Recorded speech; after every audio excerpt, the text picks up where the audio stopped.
Bienvenidos a la primera clase de anatomía radiológica, donde vamos a hablar de las generalidades. Bueno, un saludo a las autoridades que tenemos aquí, al doctor Noren, la doctora Tibisay, la doctora Julia, miembro del comité académico del posgrado de radiología, que nos acompaña también en el relanzamiento de estas clases de anatomía radiológica, como ya se los habíamos comentado. Bueno, quiero darles ante todo la bienvenida de parte de todos los que estamos aquí.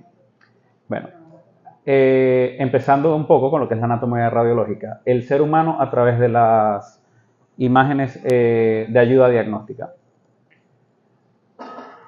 Antes de empezar a hablar de anatomía radiológica, tenemos que definir unas cosas primero. Primero, ¿qué son los rayos X? Porque piensan en rayos X y piensan en las plagas. Bueno, ¿qué son los rayos X? Para después llegar a qué es la radiología. Luego de ver qué es la radiología, tenemos que saber qué es la radiología clínica. Y luego, ¿qué es la anatomía radiológica? Entonces, ¿qué son los rayos X? Son una forma de radiación electromagnética similar a la luz visible, con una longitud de onda mucho más corta, por lo que son invisibles al ojo humano. ¿Ok? ¿Qué es la radiología? Bueno, esas son unas radiaciones ionizantes. ¿Qué es la radiología? Es la ciencia que estudia estas radiaciones ionizantes. ¿Ok? Si nosotros vemos aquí vemos la longitud de la luz, aquí vemos los rayos X, están en el espectro de los no visibles. ¿Ok? Luego de que sabemos que la radiología es la ciencia que estudia estas radiaciones ionizantes, vamos a ver qué es la radiología clínica. Es el estudio clínico, diagnóstico y terapéutico de estas radiaciones ionizantes. Y finalmente, ¿qué es la anatomía radiológica? Que es lo que nos compete el día de hoy. Es el estudio a través de las imágenes de ayuda diagnóstica del cuerpo humano y sus patologías. ¿Okay? Bueno, sus patologías en la parte clínica, pero en lo que nos compete en anatomía es cómo vamos a estudiar el cuerpo humano a través de los estudios de rayos X, tomografía, resonancia y ultrasonido. Entonces, tenemos esta primera imagen que está acá. ¿Qué es lo importante de esta lámina? Vemos un cráneo en la porción superior, una rayos X de cráneo en proyección posterior anterior, donde determinar qué es derecha, qué es izquierda, no hay un reparo anatómico que nos lo pueda decir. Simplemente estamos viendo un cráneo, vemos las dos órbitas, aquí vemos los huesos de la nariz, los huesos propios, los cornetes, pero bueno, abajo vemos una rayos X de tórax en proyección posterior anterior, donde vemos la silueta cardíaca. Vemos que está hacia el lado derecho, pero todos conocemos que el corazón está del lado izquierdo. ¿Qué es lo que pasa? Es lo primero que quiero que aprendan en radiología. Fíjense que aquí vemos una L y una R, por en inglés right, left. La derecha del médico radiólogo es la izquierda radiológica, ¿ok? Es lo que llamamos la derecha o la izquierda radiológica. Todo lo que está a la derecha de nosotros es la izquierda del paciente. Es decir, estamos viendo el lado derecho de la rayos X, estamos viendo el lado derecho de la rayos X es la izquierda del paciente, porque es como si el paciente se nos presentara de frente, ¿ok? O una imagen en espejo, para que lo puedan entender. Entonces, todo lo que esté de este lado es la derecha y todo lo que esté de este lado es la izquierda. Normalmente, las imágenes de rayos X ya vienen identificadas. Ahora, ¿cómo vamos a estudiar las imágenes de rayos X? Porque normalmente siempre las colocan contra luz. Pero hay unos dispositivos a lo largo de la historia que nos han ayudado. Por lo menos tenemos esta fuente de luz con una pantalla que se llama negatoscopio con N, no con M, ¿ok? Donde se colocan las placas de rayos X, los estudios que vienen ya en acetato, para uno poder hacer el estudio, realizar la valoración de la imagen obtenida. Fíjense que aquí está identificado la izquierda y la derecha, ¿ok? ¿Cómo lo van a ver? Cuando ustedes coloquen la imagen, está la derecha o la izquierda del paciente.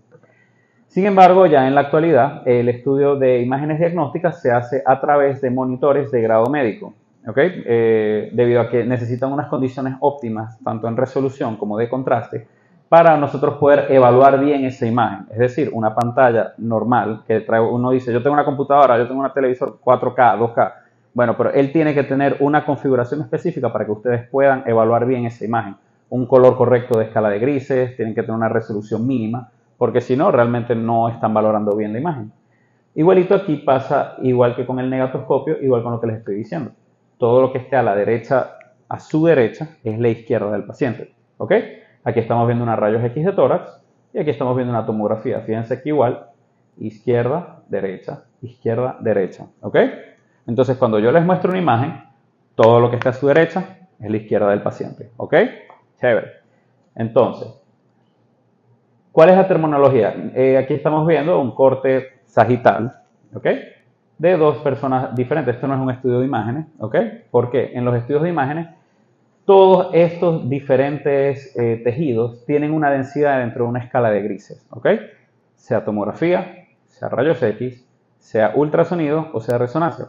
Nosotros vemos todo esto, aquí estamos viendo las cámaras cardíacas, aquí vemos los cuerpos vertebrales, aquí vemos las vísceras, el cerebro, ¿ok?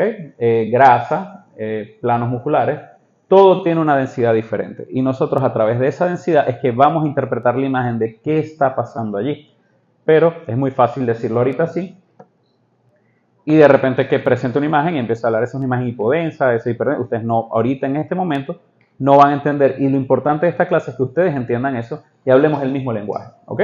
Entonces vamos a tener una escala que es negro, blanco y un gris que va a tener tendencia al negro o tendencia al blanco. Entonces, antes de hablar de cómo es la densidad en cada método de estudio, me interesa también que sepan cómo se forma la imagen a través de cada método de estudio. Aquí estamos viendo un diagrama de una máquina de rayos X y aquí está una máquina de rayos X, ¿ok? Este es el portachasis donde está el buki, ahí se coloca el chasis, este es el tubo de rayos X y esta es el colimador, ¿ok?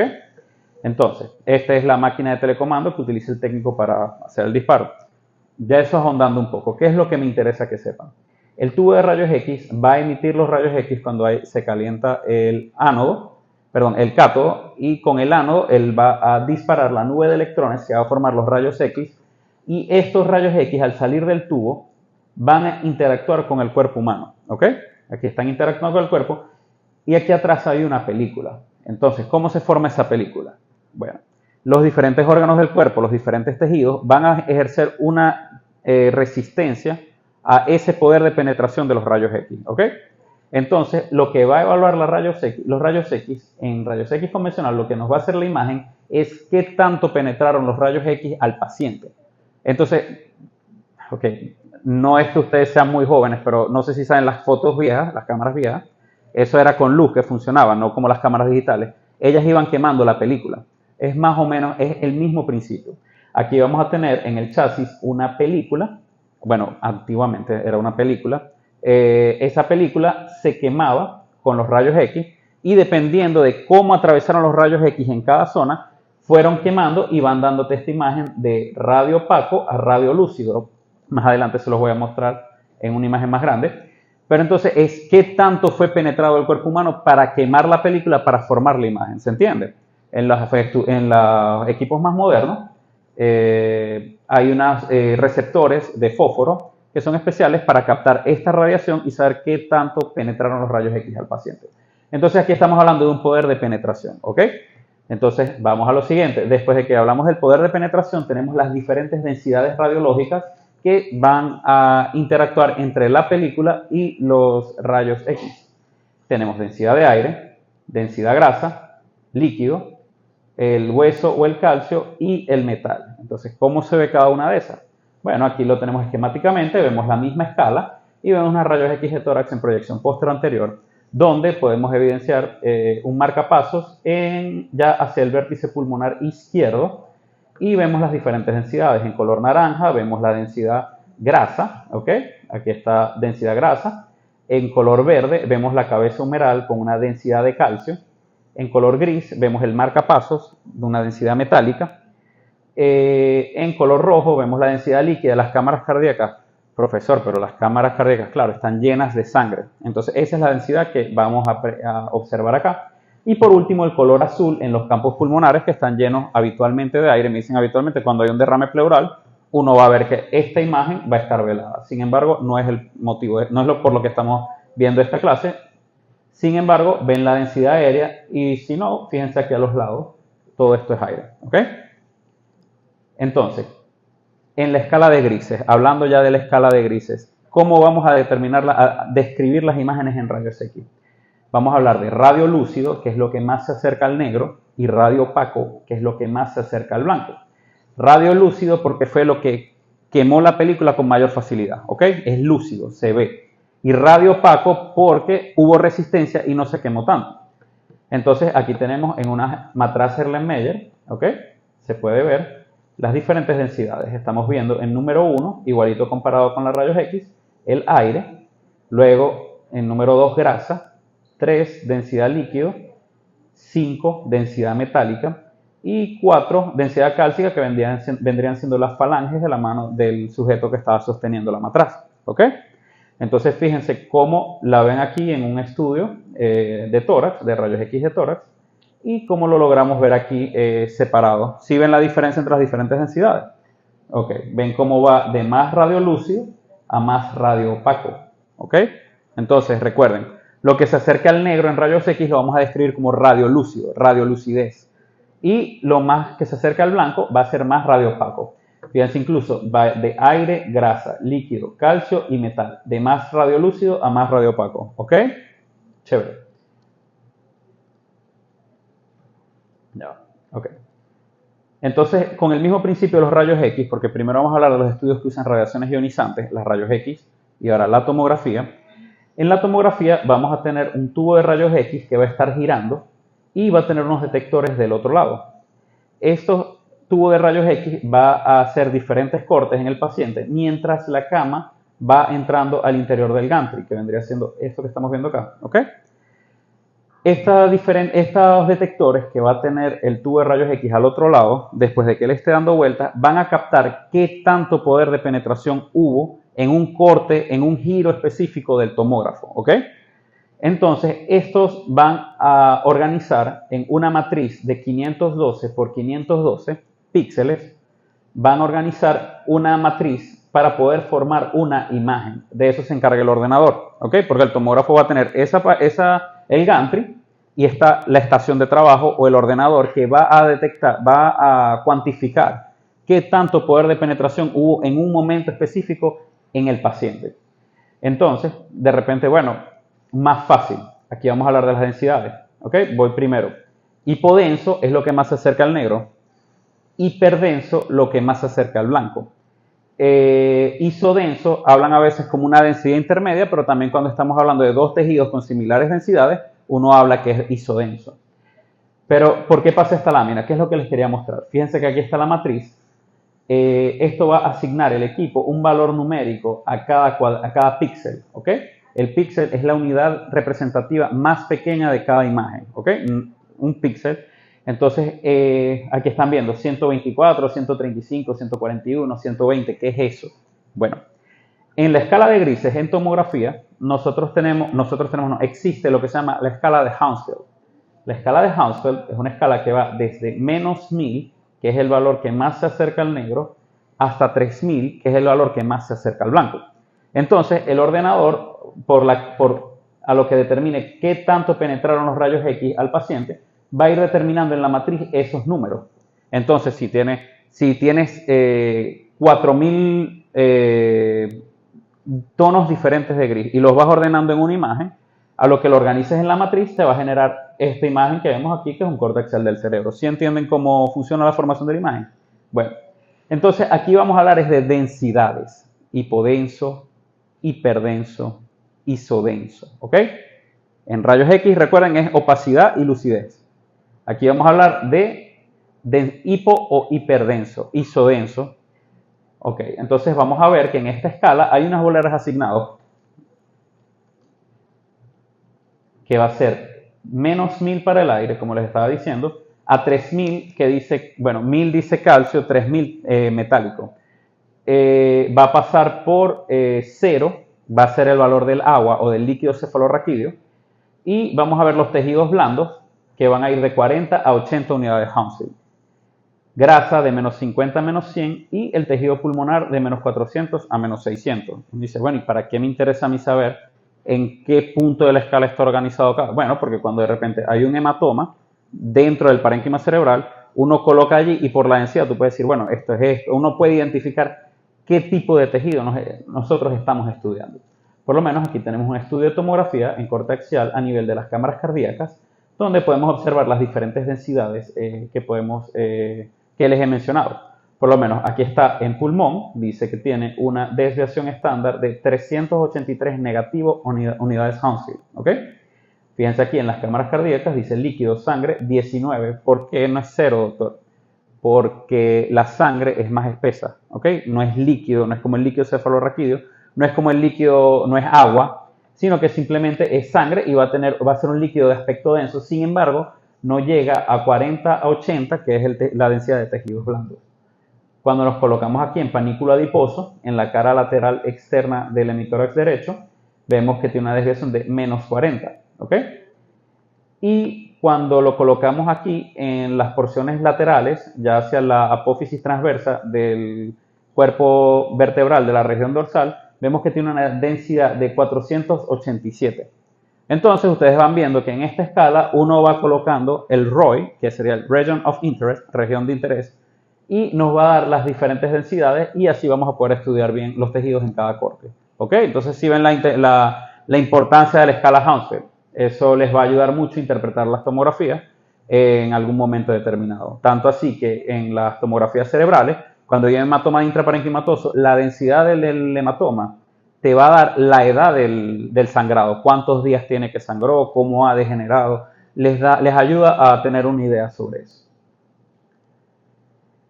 Entonces vamos al ultrasonido, ya salimos de las radiaciones ionizantes, ¿ok? Las radiaciones ionizantes, rayos X, tomografía. Ahora vamos para el ultrasonido. ¿Qué es el ultrasonido? El ultrasonido es la formación de imágenes a través de la resistencia que van a poseer los tejidos a una onda de ultrasonido, ¿ok? Es la propagación del sonido a través de los tejidos.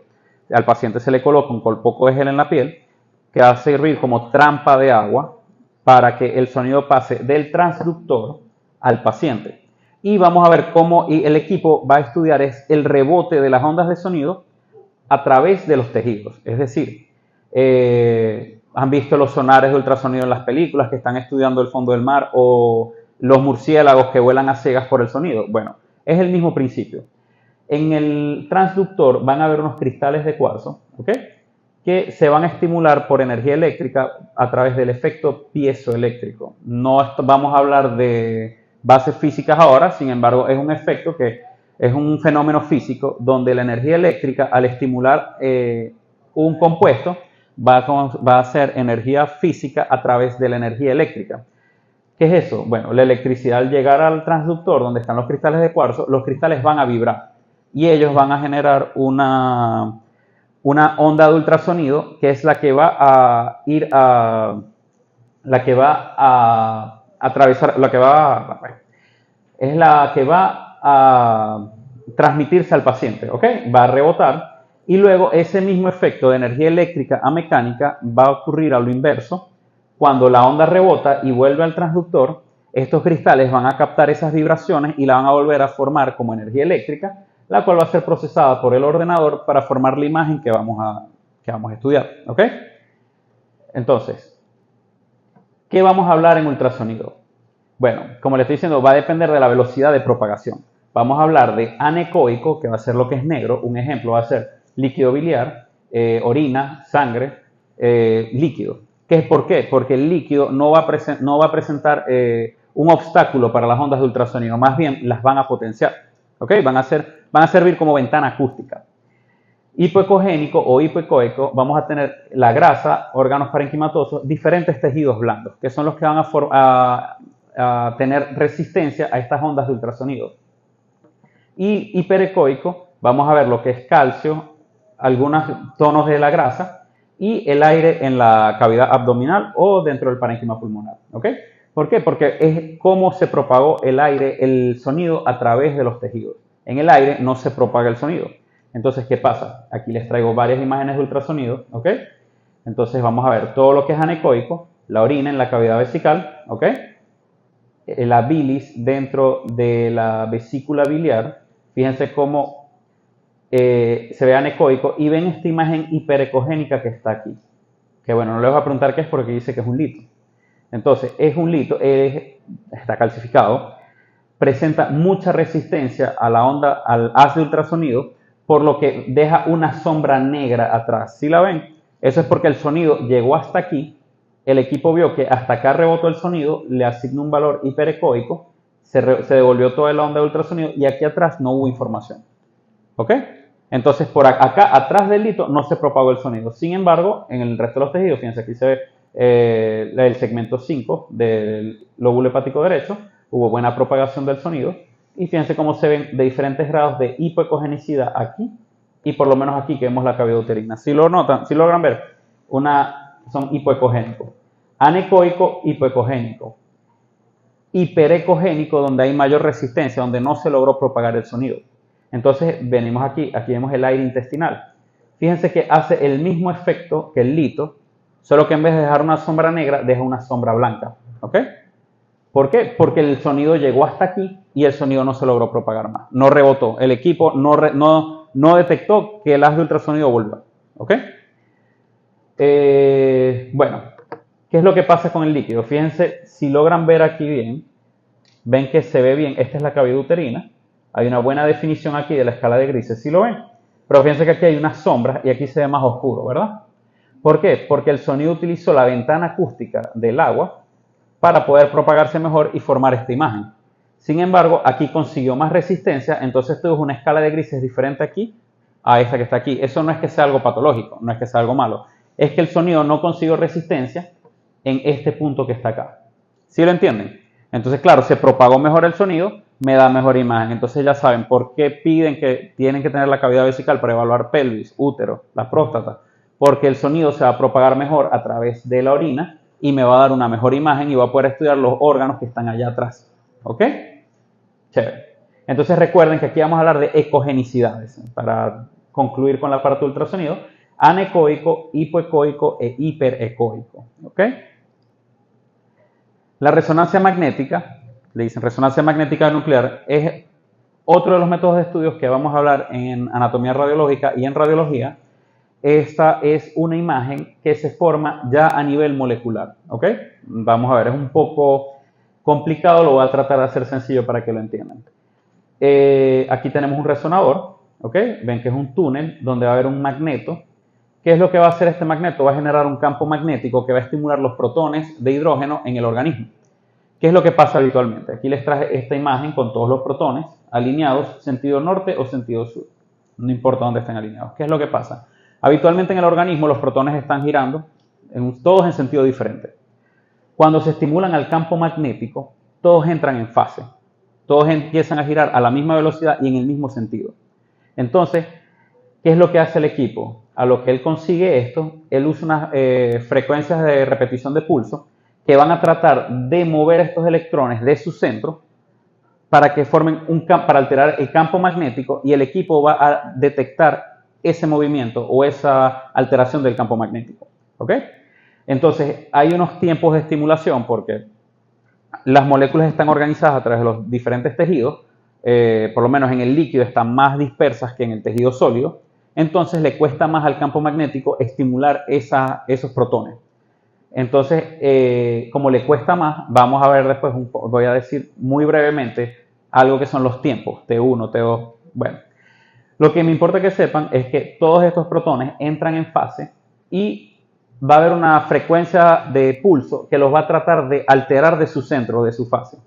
El equipo al detectar este movimiento va a generar la imagen. Entonces, simplemente es una imagen generada por campos magnéticos a nivel molecular. ¿Ok? Ya aquí yo no estoy irradiando al paciente, ya aquí no estoy emitiendo un efecto físico, por decir, de ultrasonido en el paciente, sino un campo magnético, un fenómeno magnético. ¿Ok? Entonces, me va a dar eso unas diferentes intensidades de señal.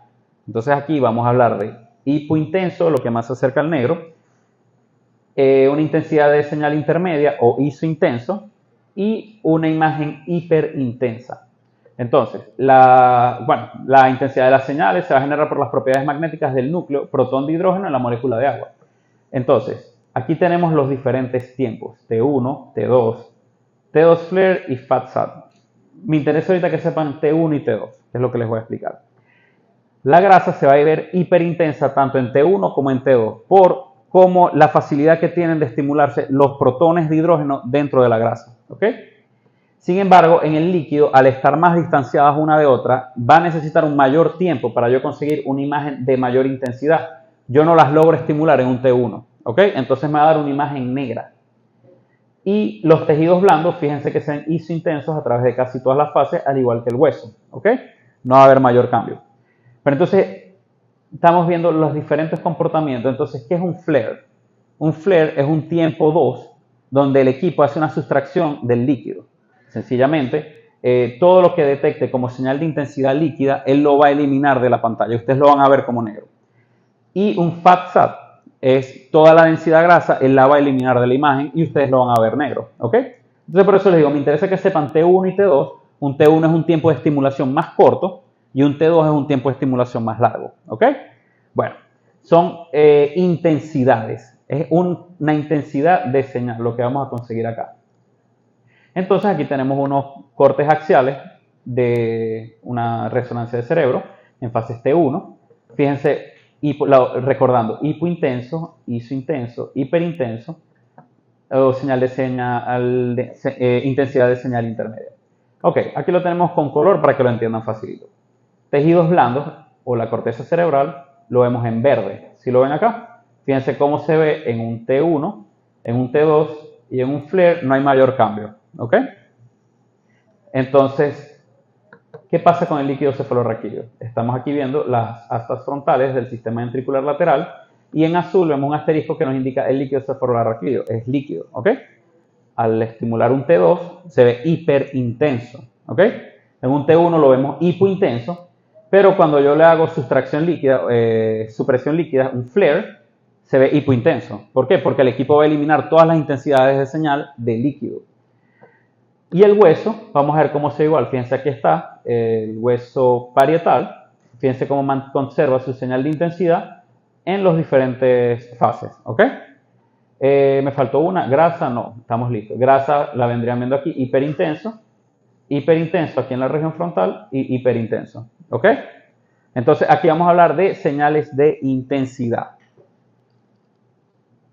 Aquí vemos la saturación grasa. Ya les había hablado del FLAIR. Dicen, bueno, pero ¿para qué sirve eso? Bueno, aquí vemos un corte sagital de rodilla, donde vamos a ver aquí en verde un asterisco, se ve una hiperintensidad allí en este T2, entonces ¿es grasa o es líquido? Bueno, ¿por qué es líquido? Porque cuando le coloco un FLAIR, un FAT-SAT, estamos viendo que, aquí está la imagen hiperintensa. Y aquí estamos viendo una hiperdensidad que se corresponde con la grasa de Hoffa, el tejido, tejido adiposo que está aquí. ¿Ok? Aquí estamos viendo el ligamento infrarrotuliano y el tendón del cuádriceps. Entonces, cuando yo le aplico FAT-SAT, fíjense cómo se vuelve negro todo lo que es tejido graso. ¿Sí lo ven? Esto que es hiperintenso se vuelve negro. Y la médula ósea también se vuelve color negro. ¿Por qué? Porque todo lo que el equipo detecte como intensidad grasa, él lo va a eliminar. Entonces estamos viendo aquí unas hiperintensidades y dicen, ¿pero qué es eso? Bueno, eso es densidad líquido porque él está eliminando todo lo que es densidad grasa. Entonces, bueno, pero se ve aquí, sí, en el espacio retropatelar, en el espacio articular. Bueno, si vamos a este otro paciente con corte sagital, vemos que en un FAT-SAT, vemos que en espacio retropatelar y en bursa suprarrotuliana se ve una imagen hiperintensa posterior al aplicar un FAT-SAT, a hacer la supresión grasa. ¿Por qué? Bueno, eso es un derrame articular, es un líquido, es un edema que hay allí, entonces eso no lo va a eliminar el equipo. ¿Por qué? Porque tiene una señal de intensidad de líquido. ¿Ok? Entonces, bueno, se vuelve un poco complicado. Lo que quiero que entiendan es las diferentes señales de intensidad, los comportamientos de los tejidos a través de las diferentes señales de intensidad. ¿Ok? Entonces, eso es lo que vendría siendo la diferencia entre un FAT-SAT y un FLAIR. Uno es supresión líquida y otro es supresión grasa. ¿Ok? T1, T2, en T2 voy a lograr estimular el líquido, los protones en el líquido, por lo que va a conseguir una imagen hiperintensa. ¿Ok? Entonces, en resumen, ¿cuál es la terminología que vamos a utilizar en imágenes? Ok, tenemos aquí los métodos de imágenes por un lado y tenemos la escala. Todo lo que se acerque a una escala de grises hacia el negro y el blanco. En radiografía vamos a hablar de radioopacidades. Va a ser radiolúcido todo lo que se acerque al negro y radiopaco todo lo que se acerque al blanco. En tomografía vamos a hablar de densidades o de atenuación. Vamos a hablar de hipodenso, una baja señal de densidad o un bajo coeficiente de atenuación, y hiperdenso, una alta densidad o atenuación, que vendría siendo ya óseo, calcio, todos los tejidos óseos y todo lo que sea metálico. En resonancia, vamos a hablar de las señales de intensidad. Todo lo que se acerca al negro es hipointenso y todo lo que se acerque a lo blanco es hiperintenso. Y vamos a tener el gris, una señal de intensidad intermedia. ¿Ok? Y en el ultrasonido vamos a tener diferentes gamas de hipoecogenicidades, que van a ser los tejidos blandos o la grasa, a hiperecogenicidades, que van a ser todo lo que presente mucha resistencia a la propagación de las ultrasonidos, sea aire o incluso o tejidos óseos. Y vamos a tener donde no va a haber resistencia a la propagación del sonido, que es lo que vamos a determinar como anecoico. ¿Se entiende? ¿Sí entienden las diferencias? Eso es lo que me interesa que se lleven de esta clase. Aunque se lleva un poquito de cómo funciona cada equipo, porque al entender cómo funciona cada equipo, ya entienden, bueno, es que el haz de ultrasonido tuvo menor propagación allí, por eso se ve anecoico, hubo mayor poder de penetración, o hubo mayor señal de intensidad. Bueno, en eso se resume toda esta tablita que está acá.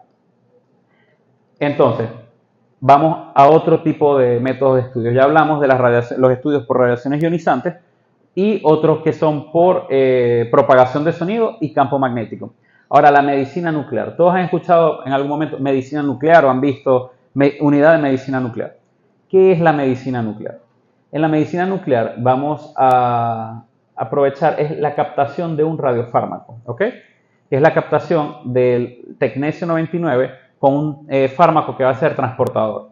Puede ser calcio, puede ser yodo, puede ser glucosa. Uno simplemente va a formar un radiotrazador con el fármaco, un radiofármaco, perdón, con un radiotrazador y con una molécula. Yo buscando que un tejido celular en específico lo metabolice. Entonces, aquí podemos hablar de hipercaptante, que es lo que hablan como un foco caliente, hipocaptante, que es un área focal donde no va a haber metabolismo, y captación fisiológica, que va a ser una captación normal o similar al resto del órgano. Entonces, ¿por qué? Porque ya yo les hablé de que estamos con radiaciones ionizantes, propagación del sonido, la imagen molecular de la resonancia magnética, y ahora nos vamos a enfrentar a una imagen celular. Yo voy a estimular unas células para que ellas emitan una radiación, porque todo lo contrario de los demás métodos de estudio, que voy a ejercer un fenómeno físico sobre el paciente, yo aquí voy a inyectarle al paciente un radiofármaco para que el paciente emita una radiación. Y yo a través de unas gamma cámaras voy a captar esos rayos gamma y voy a decir, hubo mayor captación en este punto, hubo menor captación, hay mayor actividad celular, hay menor actividad celular. ¿Ok? ¿Sí lo entienden? Los estudios de medicina nuclear normalmente se comparan con tomografías. Eso lo van a ver como PET, PET-CT, que al yo poner una imagen con otra voy a conseguir una imagen metabólica con una imagen anatómica. La imagen anatómica es la que te dan todos los estudios de imágenes, ¿ok? Porque a través del ultrasonido, resonancia, rayos X, yo consigo una imagen anatómica del paciente y yo evalúo a través de la anatomía ese paciente. Pero cuando estamos hablando de medicina nuclear, ya ahí estamos hablando del metabolismo que tuvieron unas células en específico en el organismo, ¿ok? ¿Sí entienden? Entonces vamos a tener una imagen metabólica y funcional del paciente. Entonces, ya hablando de eso, dicen, bueno, ahí se le está inyectando al paciente. ¿Qué son los medios de contraste? Bueno, aquí como podemos ver la división del río Orinoco con el Caroní, es una diferencia entre la escala de una estructura con otra. Entonces, ¿qué es el contraste? Es la oposición o la diferencia notable de una persona con otra cosa. Eso no se parece a lo que estamos estudiando. Otra definición podemos ver diferencia de la intensidad de iluminación en la gama de blancos o negros en los colores de una imagen. Eso sí se parece más porque estamos viendo una escala de grises y entonces podemos ver el diferente contraste que hay aquí en estas escalas que estamos viendo acá. Podemos ver algo con bajo contraste y algo con alto contraste. ¿Ok? Entonces, vuelvo con lo de las pantallas porque ayer lo preguntaron. Las pantallas para revisar diversos estudios de imagen deben tener un contraste específico. ¿Ok? Deben estar bien graduados. Porque como yo estoy evaluando a través de escala de grises, si la pantalla a mí me está dando una información que yo la voy a apreciar incorrectamente, yo voy a hacer un diagnóstico incorrecto. ¿Ok?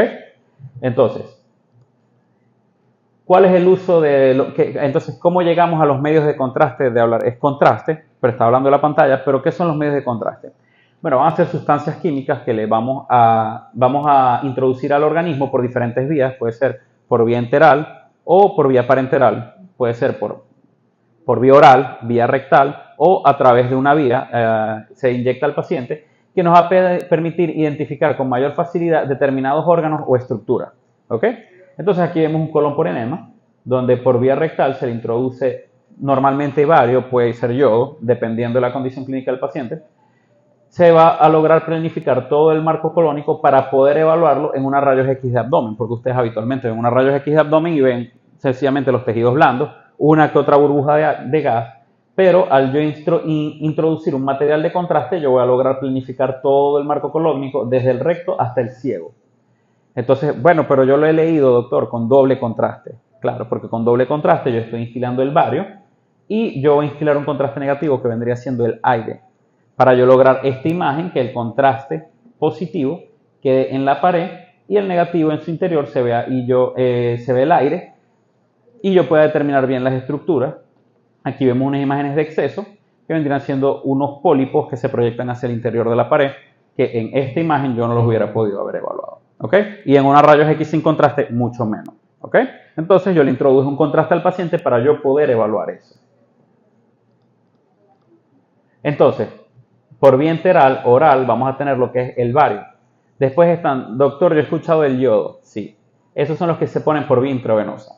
Por vía intravenosa, en tomografía o rayos X, se inyecta el material de contraste al paciente para nosotros lograr realzar ciertas estructuras. Puede ser estructuras arteriales, puede ser buscar el realce de una lesión hipervascularizada o para lograr evaluar la función, la filtración renal. Para uno colocar un medio de contraste iodado, tiene que evaluar la creatinina del paciente, ¿ok? Porque si no tiene unos valores normales de creatinina o los tiene muy elevados, ustedes van a provocar una insuficiencia renal aguda en el paciente, ¿ok? Porque van a poner a trabajar ese riñón a filtrar el yodo. También ocurre con el gadolín. Hay que estar pendiente de la creatinina, pero bueno, ya eso es más adelante para ustedes. Lo que me interesa saber, que sepan, perdón, es que cuando estemos hablando del tubo digestivo, habitualmente utilizamos bario, a menos que el asa esté perforada, ¿ok? Y en casos muy puntuales utilizaremos el yodo para la vía enteral, puede ser rectal o puede ser oral, si hay alguna perforación, ingesta de cáusticos, pero bueno, okay, ya eso corresponde al médico radiólogo estar pendiente de esas cosas. Los medios de contraste iodados son inyectados. Si ustedes le inyectan bario al paciente, triste. Eso no, simplemente se van a meter en un problema. Pues el paciente va a fallecer de una vez. Y si el bario cae en cavidad peritoneal, van a hacer una peritonitis química y el paciente va a tener un problema, o sea, va a complicarse. No van a haber hecho un favor al paciente. Entonces, estaba hablando en la otra imagen de los contrastes enterales y aquí nos encontramos. Los contrastes enterales, vamos a ver el bario, que la vía de administración va a ser enteral, ¿ok? Vamos a utilizarlo para los esofagogramas, tránsito intestinal, colon por enema y la mecánica de la deglución a través de fluoroscopia, que vamos a evaluar a través de diferentes alimentos con bario, cómo el paciente mastica y pasa el bolo alimenticio, ¿ok? Aquí tenemos un estudio de un esofagograma en proyecciones AP, lateral, de la región cervical y a nivel de la unión gastroesofágica, donde no se evidencian imágenes de exceso ni de defecto, y observando un buen paso de material de contraste hasta la cavidad gástrica. ¿Okay? En el mismo orden de ideas hay otro estudio aquí abajo, que es lo que vendría siendo un tránsito intestinal, ¿okay? Donde después de pasar de la cámara gástrica vamos a lograr planificar el duodeno, el ilio y el yeyuno para evaluar la mucosa de ellos, que habitualmente en unas rayos X ustedes no lograrían ver estas estructuras. ¿Okay? Y aquí en un colon por enema, que ya se los había presentado anteriormente, se pasa el bario a través del recto con una sonda y logrando planificar el recto, sigmoides, colon descendente, colon transverso y colon ascendente hasta el ciego. ¿Ok? Entonces hay que estar pendiente de broncoaspiración, de perforación intestinal. En cirugías recientes, ahorita está de moda la cirugía bariátrica, si van a hacer un tránsito superior no deberían utilizar bario, porque si hay una fuga del material de contraste a cavidad peritoneal, se va a complicar el paciente, va a ser una peritonitis química. Ok, este es con el bario. Recuerden entonces, el bario solo se utilizaría en vía enteral. Los contrastes iodados, los que son a base de yodo, los vamos a usar en radiografía. En este caso, estamos hablando en radiografías y fluoroscopia. Aquí tenemos un estudio de una cistografía miccional, se coloca una sonda, se planifica la vejiga a una razón de 450 cc de solución fisiológica y 50 cc material de contraste, 500 cc, para ver que no hay imágenes de exceso ni de defecto y evaluar si hay algún reflujo en el momento del estudio. ¿Okay? Se hacen proyecciones AP y oblicuas. Una urografía excretora, se inyecta por vía parenteral el material de contraste y se espera que haya una filtración y eliminación del material de contraste, ¿ok? Logrando ver cómo se deberían ver aquí, allá en la computadora se ven, pero aquí no se ve muy bien, cómo se ve el realce de las siluetas renales en una uretrografía. Vamos a evaluar la uretra masculina colocando una sonda en la fosa navicular en el glande y pasando el material de contraste hasta que llega a la cavidad vesical para evaluar qué tan estrecha, cómo está, si hay alguna estrechez de la uretra. Y en una histerosalpingografía vamos a través del cervical externo instilar material de contraste para lograr planificar la cavidad uterina y las trompas, ¿ok? Entonces, ese es el medio de contraste en rayos X.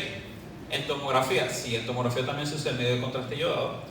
Aquí tenemos un estudio, una uro-TC con contraste en fase de eliminación. Fíjense cómo se ve el realce del parénquima renal y empieza la filtración del material de contraste a través de los cálices y las pelvis renales. Cómo van saliendo. Si ven aquí en la imagen, ¿es hipodensa o es hiperdensa? La imagen hiperdensa que se va eliminando, que es la eliminación del material de contraste a través del parénquima renal y los sistemas colectores. ¿Ok? Y una angiotomografía de cuello. Se busca una fase arterial. Fíjense cómo viene aquí el callado de la aorta, tronco brachiocefálico derecho, arteria carótida izquierda, arteria carótida derecha, las carótidas internas, las externas, y cómo logran en esta proyección de máxima intensidad, se pueden evaluar cómo está el calibre de todas las estructuras arteriales, si hay calcificaciones, y podemos ver incluso las arterias vertebrales que pasan por acá atrás. ¿Okay? Aquí haciendo una sustracción ósea. Y las muy conocidas reconstrucciones 3D, fíjense que es la misma imagen del mismo paciente. Vemos aquí el callado aórtico y vemos los sistemas carotidos y vertebrovacilares, ¿okay? Para lograr evaluar las estructuras vasculares del cuello. El cuello, para evaluar las estructuras vasculares, siempre hay que pedir una tomografía con contraste, una angio-TC de cuello, porque si no, no va a haber realce de las estructuras y van a tener simplemente muchas densidades que los van a confundir. En las angiografías se coloca un catéter, aquí está a nivel de la arteria carótida interna, se instila el material de contraste iodado y logramos una planificación de todos los segmentos de la arteria carótida interna y de sus ramas, viendo cómo aquí está una sustracción ósea, ¿ok? O sea, aquí debería estar el cráneo, la bóveda craneal, aquí la base, pero el equipo hace una sustracción ósea y solo muestra las estructuras arteriales realzadas por el material de contraste. Aquí lo vemos igual, pero en la arteria mesentérica inferior, cómo podemos evaluar si hay algunas áreas de estenosis posterior a la administración del contraste. ¿Okay? Se hace a través de un acceso por vía femoral y se llega hasta el vaso que se quiere, donde se quiere instilar el material de contraste y bueno, luego conseguimos estas imágenes. Entonces, eso es con el yodo. Si el paciente es alérgico al yodo o el yodo no va a reaccionar con la resonancia magnética, bueno, en resonancia vamos a contar con el gadolinio. El gadolinio es una sustancia paramagnética que va a hacer una imagen hiperintensa en el T1, ¿okay? Cuando se evalúa en resonancia el contraste siempre va a ser un tiempo corto, en un T1. Fíjense cómo tenemos esta imagen que está acá, en el cuadro B. Se ve bien, no se ve que haya nada. Pero posterior a la administración de contraste, fíjense que hay un realce en anillo, unos probables abscesos cerebrales que realzó la pared, ¿okay? La pared del absceso, realzó posterior a la administración del gadolinio, de la sustancia paramagnética. Aquí en esta tomografía, resonancia de rodilla, en corte axial, vemos cómo se ve en un T1, se ve esta imagen hiperintensa que está acá, pero al yo colocar gadolinio se ve el realce de toda esta estructura que vendría a ser un tumor de células de Langerhans en la tibia. ¿Okay? Bueno, entonces ya saben que si el paciente es alérgico al yodo, siempre contamos con la resonancia y con el gadolinio. ¿Okay? Reacciones adversas del gadolinio son muy pocas, pero están descritas, igual que el bario. El yodo sí tiene descritos muchas reacciones adversas, que el paciente puede hacer un shock anafiláctico, pero el gadolinio y con el bario están muy poco descritas, pero sí están descritas. Cuando el paciente es alérgico al yodo, incluso a veces se cumple un protocolo de corticosteroides que puede durar hasta un mes, para evitar que el paciente haga esta reacción alérgica. Bueno, eso sería todo por hoy. Me interesa que sepan la diferencia.